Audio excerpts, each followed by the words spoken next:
Yo, what's up mga Drawing TV? Andito nga tayo ngayon sa may Alaminos, Pangasinan at nandito tayo sa may public market nila kung saan bibili tayo para matikman natin ang kanilang pinagmamalaking Alaminos longganisa na merong garlic. Bali, dalawa nga pala yung uri ng longganisa dito. Yung isa yung sweet and garlic flavor at yung isa naman ay yung original meat and garlic flavor lang. Bali, yun nga yung binili natin guys.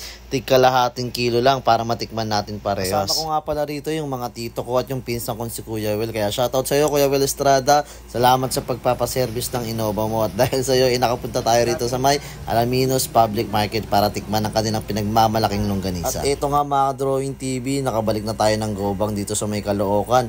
Nilagay ko nga pala yung mga binili natin longganisa kagabi dito sa freezer dahil nga bala ko siyang ulamin ngayon tanghalian. Kaya ano pang inaantay natin? Tara, lutuin na natin to. Ganitong style nga pala ng pagluluto ng longganisa yung gagawin natin. Hindi natin siya rekto ipiprito dahil baka masunog yung balat at bumuka lang. Kaya ang gagawin natin, pakukuluan muna natin siya sa onting tubig hanggang sa maubos yung tubig at saka natin siya ipiprito para luto yung loob. At habang pinakukuluan ko nga yung mga longganisa natin ay nagprito muna ako ng maliliit na galunggong para pandagdag ulam.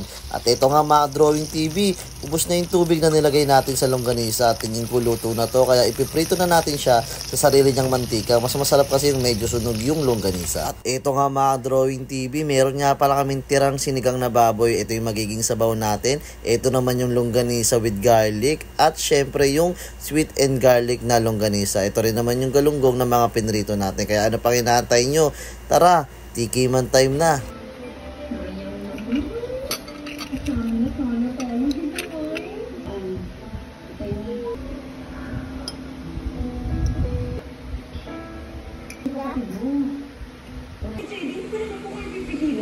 Alaminos, Pangasinan, longganisa.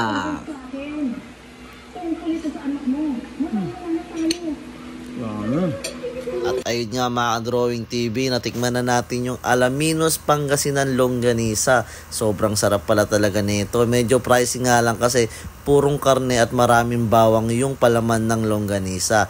Yung matamis naman na longganisa, sakto lang din. Hindi siya ganong katamis. Balance lang yung pagkalasa nung tamis at nung garlic. At syempre, titikman din natin itong niluto natin na crispy galunggong. Ayan guys, sinausaw nga pala natin siya sa may toyo na may suka na may bawang. So yun lang mga Drawing TV. Thank you for watching. Sa mga gustong bumili nga pala ng longganisa ng Alaminos, puntahan nyo sa Alaminos dahil mahal pala dito yan sa may Metro Manila. So yun lang mga Drawing TV. Thank you for watching.